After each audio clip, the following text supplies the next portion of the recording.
सब पत्रकार बंधुओं का स्वागत है। हमें पता है कि आजकल बहुत दौड़ भाग है आपका धन्यवाद। हमारे बीच में एक बहुत वरिष्ठ नेता हैं, कांग्रेस वर्किंग कमेटी के मेंबर हैं, 2 बार राज्यसभा के सदस्य हैं और कांग्रेस प्रेसिडेंट मल्लिकार्जुन खड़गे जी के ऑफिस को देखते हैं। जम्मू कश्मीर और देश के राजनीतिक हालात की बहुत जानकारी रखते हैं।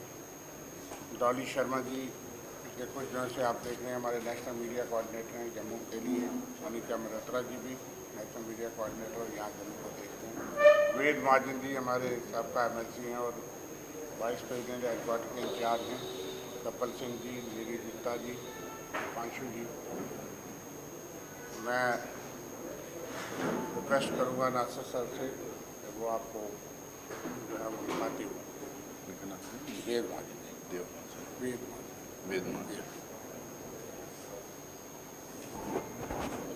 नमस्कार। आज की प्रेस कॉन्फ्रेंस में मेरे साथ में जम्मू कश्मीर के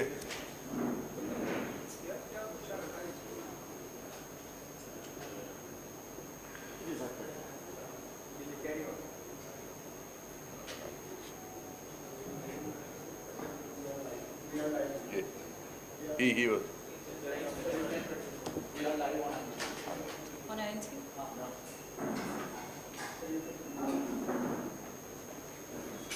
एक मिनट कर लेना।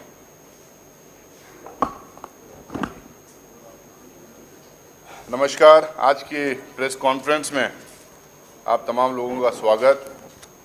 मेरे साथ में जम्मू कश्मीर के वरिष्ठ नेता रविंद्र शर्मा जी हैं, महाजन साहब हैं, हमारे AICC के मीडिया कोऑर्डिनेटर डॉली शर्मा जी हैं, अनिका मल्होत्रा जी हैं, प्रणव जी हैं,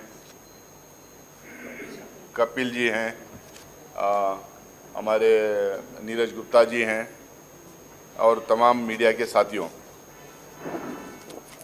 जैसा आप तमाम लोगों को पता है कि बहुत सालों के बाद जम्मू कश्मीर में चुनाव हो रहा है। अब चुनाव का प्रचार काफ़ी तेज़ी से पूरे जम्मू कश्मीर के रीजन में चल रहा है। कांग्रेस के, BJP के और दूसरे पार्टियों के नेताओं लोग घूम फिर के अपना प्रचार कर रहे हैं। काफ़ी वायदे कई पार्टियों से किए जा रहे हैं, लेकिन हम लोगों को पहले तो ये देखना पड़ेगा कि पिछले 8 साल, 9 साल, 10 साल से जो सरकार, भारतीय जनता पार्टी की जो सरकार रही है और जो प्रॉक्सी रूल जो उनका गवर्नर के ऑफिस के द्वारा जो चल रहा है, इसका पहले असेसमेंट करना पड़ेगा कि यहाँ की जनता को कि कैसा ये पिछले 10 साल में इन्होंने क्या दिया है, कैसा रूल किया है। अभी जो कह रहे हैं कि हम ये करेंगे, वो करेंगे, बड़े बड़े वायदे कर रहे हैं, तो पहले हम लोग को देखना पड़ेगा क्या किया।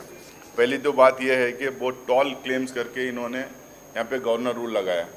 उस टाइम पे मुझे याद है कई टेलीविज़न चैनल्स में, नेशनल टेलीविज़न चैनल्स में जम्मू कश्मीर हिंदुस्तान में अलग अलग पैरामीटर्स में कहाँ किस नंबर पे था।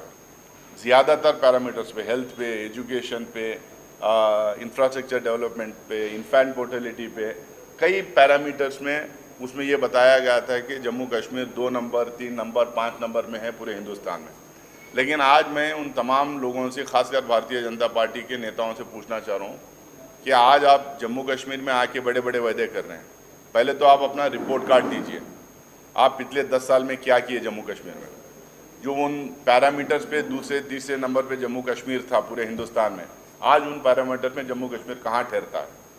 हम बार बार क्लेम करते हैं कि UPA के टाइम पे हम 23 करोड़ लोगों को हिंदुस्तान में पॉवर्टी लाइन से उठा के ऊपर अबो पॉवर्टी लाइन में हम लोगों ने डाला था।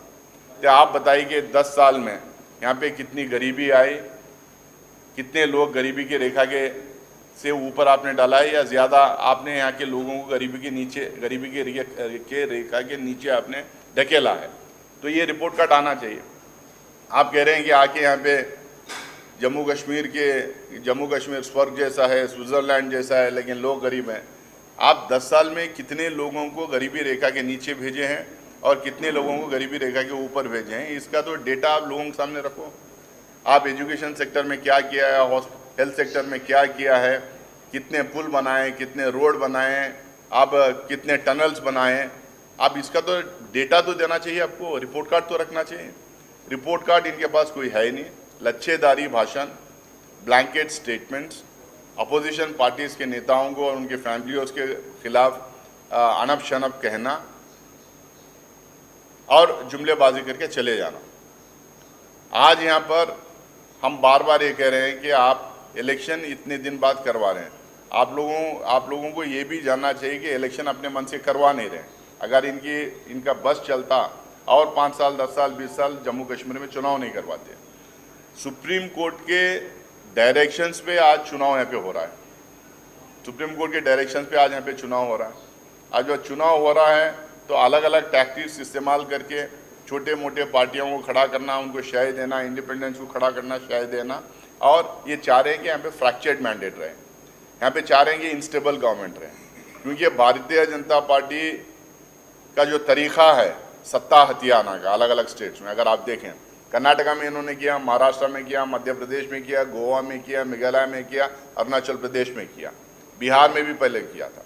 तो ये अलग अलग स्टेट्स में इनका जो तरीका देखें तो ये चाहते हैं कि या तो इनकी सरकार बन जाए, अगर इनकी सरकार नहीं बन रही तो इनस्टेबल गवर्नमेंट रहे, फ्रैक्चर्ड मैंडेट लोग दें, ताकि ये अपनी गवर्नर को वहाँ पे अपने गवर्नर को इस्तेमाल करके, क्योंकि ज़्यादातर गवर्नर इन्हीं के हैं हर स्टेट में, सेंट्रल गवर्नमेंट द्वारा अपॉइंटेड हैं।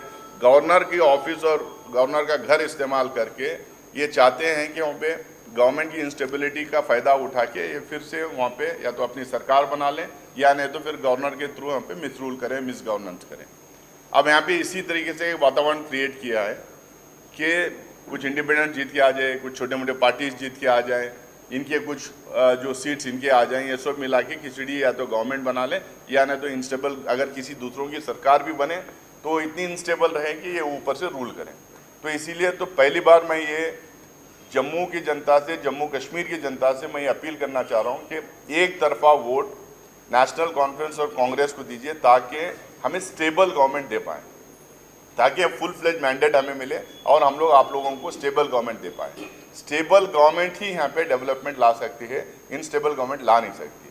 तो इनकी जो स्ट्रैटेजी है, इनकी जो टैक्टिक्स हैं, इस पर आपको देखना पड़ेगा। You have to read through this, you have to see through this कि ये इनकी स्ट्रैटेजी के इंस्टेबल गवर्नमेंट बनाना चाह रहे हैं। यहाँ पे बहुत क्लेम्स किए जा रहे हैं, वो लोग भी क्लेम कर रहे हैं, कह रहे हैं कि 5 लाख नौकरियाँ देंगे।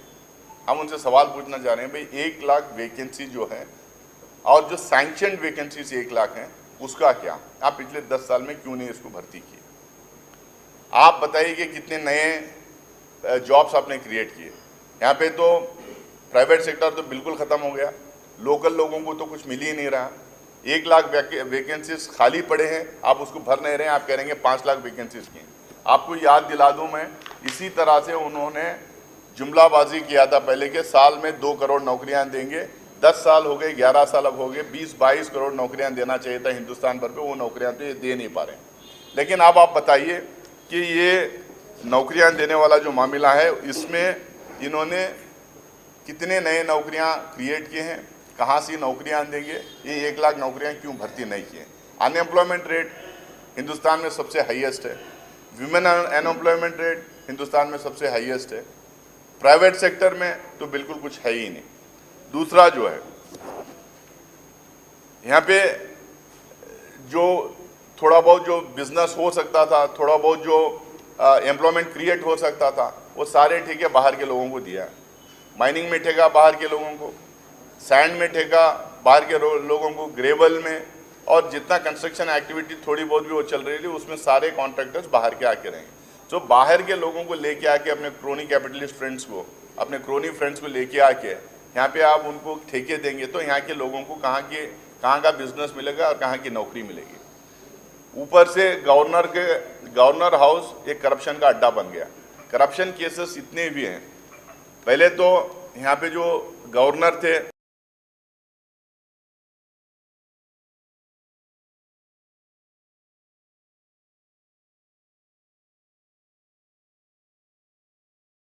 मलिक साहब के गया, अब उनके ऊपर उल्टा रेट्स हुए। यहाँ पे एक IAS ऑफिसर थे अशोक परमार साहब, उन्होंने इतना बड़ा स्कैम जल जीवन मिशन में उन्होंने हाईलाइट किया, उसका कुछ हुआ नहीं। इतना बड़ा स्कैम मुझे नहीं लगता किसी और स्टेट में एक जल जीवन मिशन में हुआ होगा।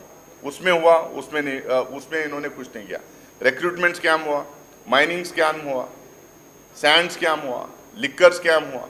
अब ये सारे जो स्कैम्स हो रहे हैं थ्रू गवर्नर हाउस ही हो रहे हैं।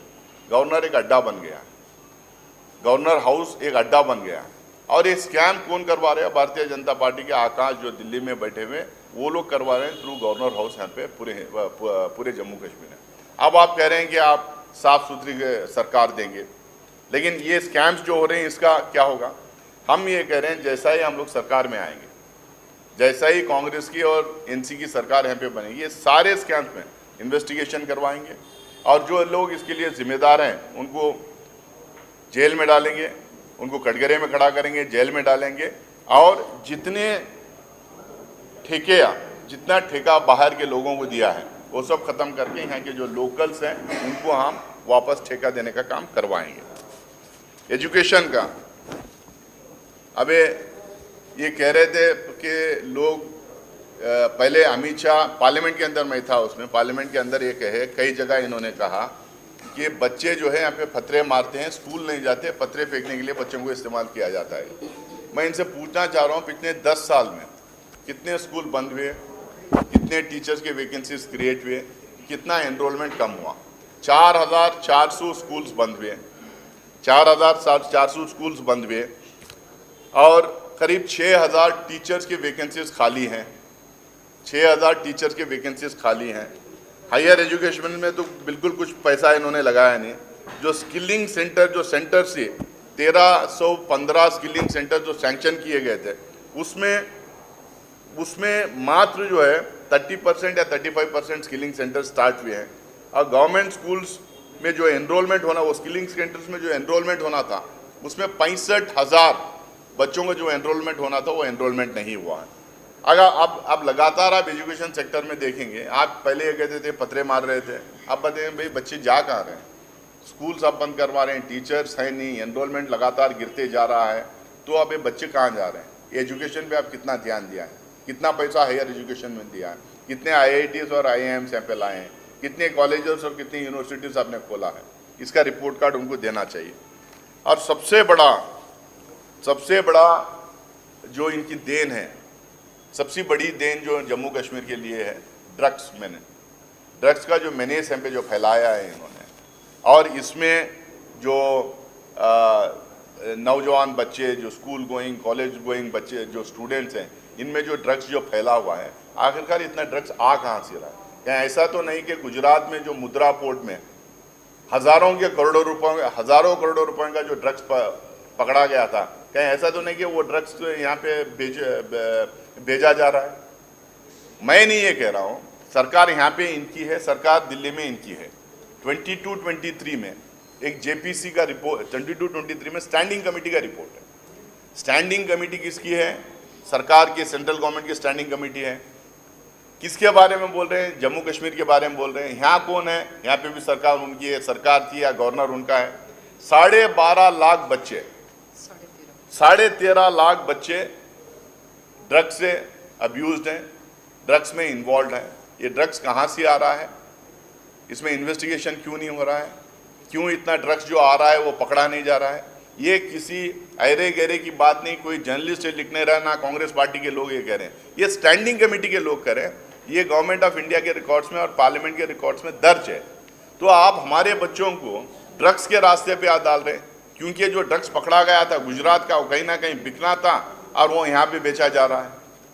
तो आप गवर्नर से मैं पूछना चाहता हूँ कि, और सरकार से, सेंट्रल गवर्नमेंट से पूछना चाहता हूँ कि हमारे देश के बच्चे, जम्मू कश्मीर के बच्चे जो ड्रग्स के रास्ते पर जा रहे हैं, इनका आप क्या करेंगे? इसके लिए रोड मैप क्या है आपका? और यहाँ पे खासकर जम्मू की अगर मैं बात करूँ तो जम्मू की अगर बात करूँ तो जम्मू मुंह हुआ करता था, जिसको इन्होंने बंद करवा दिया। मैं तो हर जगह देखा हूँ, देश भर में घूमता हूँ, देश भर में इलेक्शन करवाता हूँ, कैंपेन करवाता हूँ, पार्टी का CWC मेंबर होने के नाते। ज़्यादातर व्यापारी लोग जो हैं व्यापारी लोग, ज़्यादातर व्यापारी भाई जो है बीजेपी को सपोर्ट करते हैं, लेकिन उनका तो पूरा व्यापार इन्होंने बर्बाद करवा दिया, ख़त्म करवा दिया। जम्मू मुँह हंसी आता था, उसमें रघुनाथ बाज़ार, अप्सरा बाज़ार जो हुआ करता था, इसमें चार चांद लगते थे, बिजनेस होता था, मूवमेंट होता था, बिजनेस इधर से उधर फैलता था, लेकिन वो बंद करवा दिया इन्होंने। और उनके लिए क्या इन्होंने फ़ायदा पहुंचाया, क्या उनको एडिशनल सपोर्ट किया सरकार की तरफ से, इसका कोई हिसाब किताब है नहीं। स्मार्ट मीटर्स लगे, स्मार्ट मीटर्स से कहाँ तक बिल बढ़ गए, 5,000 रुपये तक बिल चल रही है। आप एक तरफ एम्प्लॉयमेंट दे नहीं रहे, आप गरीबी की रेखा के नीचे लोगों को ठेल रहे हैं, यहाँ का बिजनेस और ठेका बाहर वालों के लिए दे रहे हैं, और ऊपर से स्मार्ट मीटर्स लगा के 5-5 हज़ार की आप बिजली का बिल। और बिजली का बिल कब? जब बिजली नहीं आ रही, लगातार इलेक्ट्रिसिटी में कटौती। प्रॉमिस किया जाता है कि 12 घंटे देंगे, 18 घंटे देंगे, 22 घंटे देंगे, undeclared, unannounced, unscheduled power cuts होते हैं। इसके लिए कौन जिम्मेदार है? खासकर ऐसे टाइम पे जब गर्मी है, जो यहाँ के लोग क्या करें, एग्जामिनेशंस बच्चों के रहते हैं, वैसे टाइम पे बच्चे क्या करें? तो इसका जवाब कौन देगा? अमित शाह इसके बारे में क्यों नहीं बात करते? जेपी नड्डा आज आए हैं, वो क्यों नहीं बात की इसके बारे में? नितिन गडकरी तो खुला बोल के चले गए कि मैं गलत बयानबाजी नहीं करूँगा, मैं झूठे वायदे और अनाउंसमेंट नहीं करूँगा। तो इसका मतलब जितने झूठे वायदे कर रहे हैं जेपी नड्डा जितने वायदे कर रहे हैं, अनाउंसमेंट कर रहे हैं अमित शाह जी और नड्डा जी, इसका मतलब नितिन गडकरी कह रहे हैं, वो खुद ही मान रहे हैं कि ये सब झूठे वायदे करके जा रहे हैं, बड़े बड़े अनाउंसमेंट ये करते हैं, कुछ होता नहीं, ये खुद ही मान रहे हैं। वाटर स्केर्सिटी तो आपको पता है, ना बिजली ना पानी, ना बिजली ना पानी, ना सड़क, ना पुल, ना टनल, ना मकान, ना एम्प्लॉयमेंट। और उसके बावजूद आप कह रहे हैं कि लोग आपको वोट दें। कैसा लोग वोट देंगे? नितिन गडकरी ने बताया कि स्विट्जरलैंड की तरह है, पर जनता गरीब है। भाई आप 10 साल में जनता को आपने ठेला है, गरीबी की रेखा के नीचे 10 साल में आपने जनता को ठेला है। तो इसके अलावा बहुत सारा यहाँ पे नैरेटिव बन रहा है। हमारे कांग्रेस प्रेसिडेंट कल यहाँ पे थे, आप सारे लोग वहाँ पे थे, तो उसमें उन्होंने अनाउंसमेंट किया है। पहले भी श्रीनगर में जब आए थे तो गारंटीज उनके द्वारा ही अनाउंस करवाया गया था। हम लोगों ने बहुत क्लियरली बोला है कि जो जम्मू कश्मीर के महिलाएं हैं उनको फ़ायदा पहुंचना चाहिए। जो बुजुर्ग महिलाएं रहेगी उनको 3,000 रुपये हम हर महीना उनके अकाउंट में डालेंगे, और जो सेल्फ हेल्प ग्रुप्स के जो महिलाएं हैं उनको 5 लाख रुपए तक का हम लोग इंटरेस्ट फ्री लोन देंगे। इंटरेस्ट फ्री लोन 5 लाख रुपए तक देंगे। हेल्थ सेक्टर में हम लोगों ने कहा है कि 25 लाख रुपए तक का इंश्योरेंस, 25 लाख रुपए तक का इंश्योरेंस देंगे। हर तहसील में मोबाइल क्लिनिक यानी कि एम्बुलेंस रख के मोबाइल क्लिनिक हम लोग स्टार्ट करेंगे।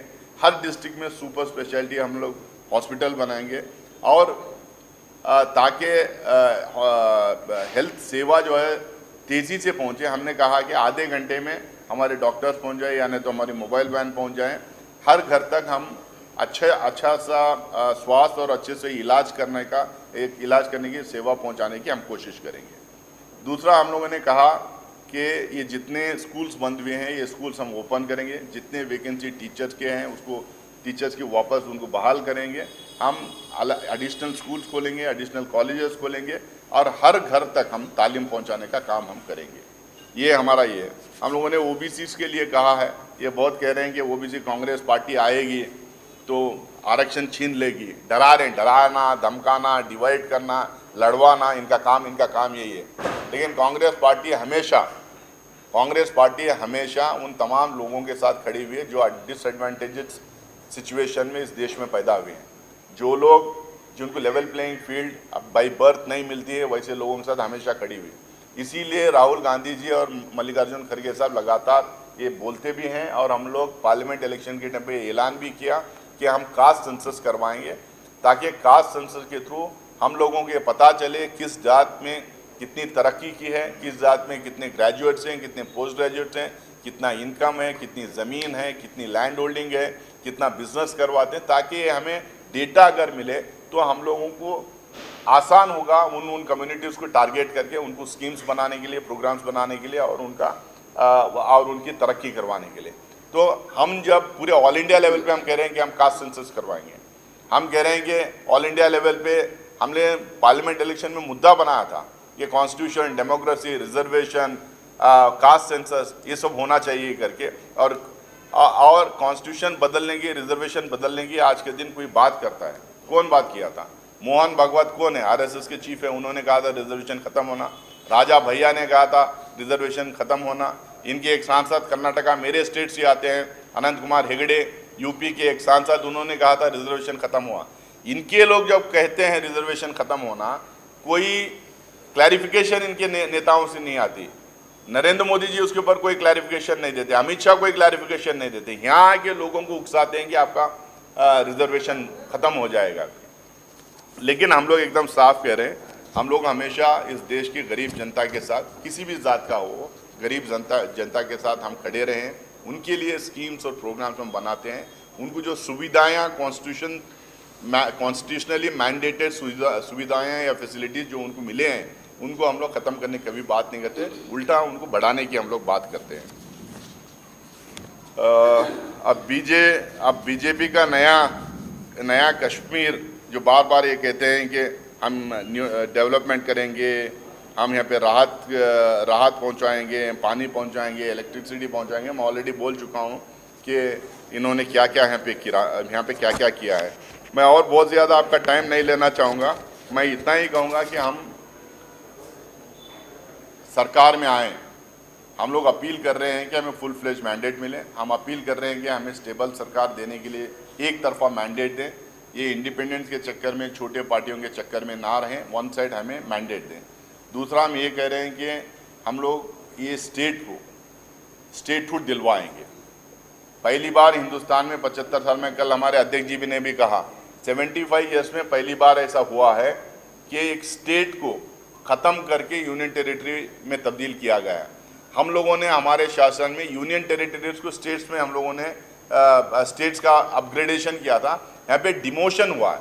तो हम सरकार में आएंगे तो हम स्टेटहुड की लड़ाई लड़ेंगे, स्पेशल स्टेटस की लड़ाई लड़ेंगे, हम स्पेशल पैकेज की लड़ाई लड़ेंगे, यहाँ की अवाम की तरक्की की लड़ाई लड़ेंगे।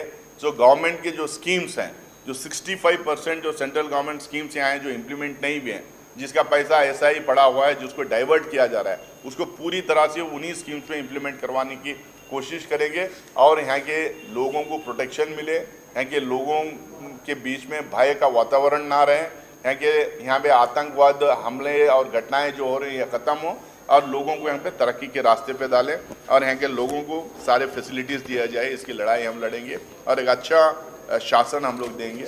इसी बात के साथ फिर से एक टाइम अपील करते हुए हम लोग चाह रहे हैं कि फुल फ्लेज मैंडेट हमें मिले, एक तरफा मैंडेट हमें मिले, ताकि हम आपके लिए खड़े रहें, ताकि हम आपकी आवाज़ दिल्ली में उठा सकें। बहुत बहुत शुक्रिया आप तमाम लोगों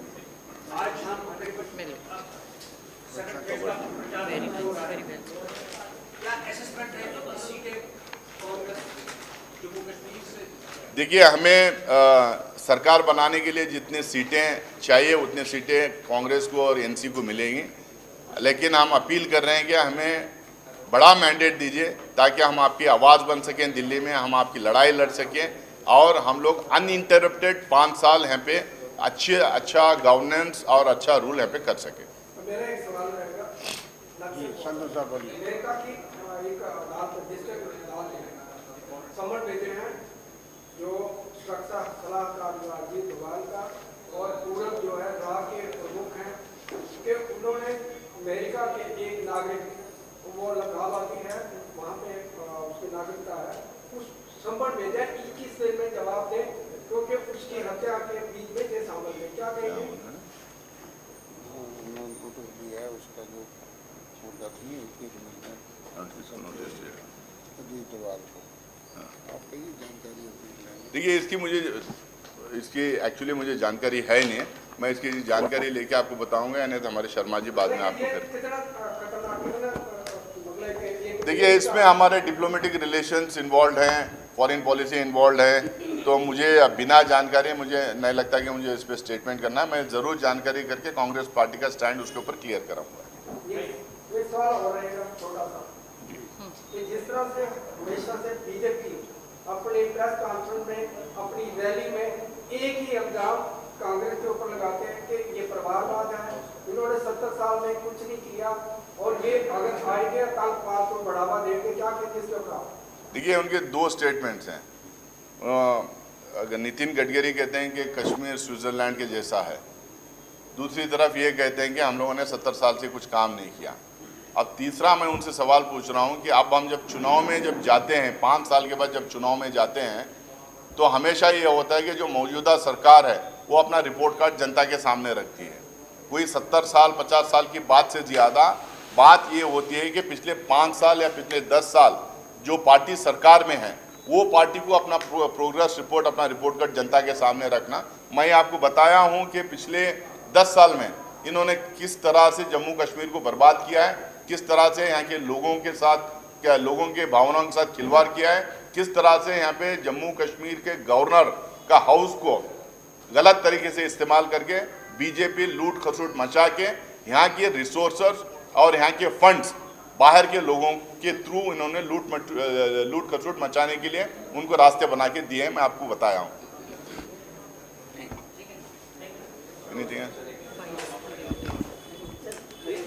जी, खड़े हो ना।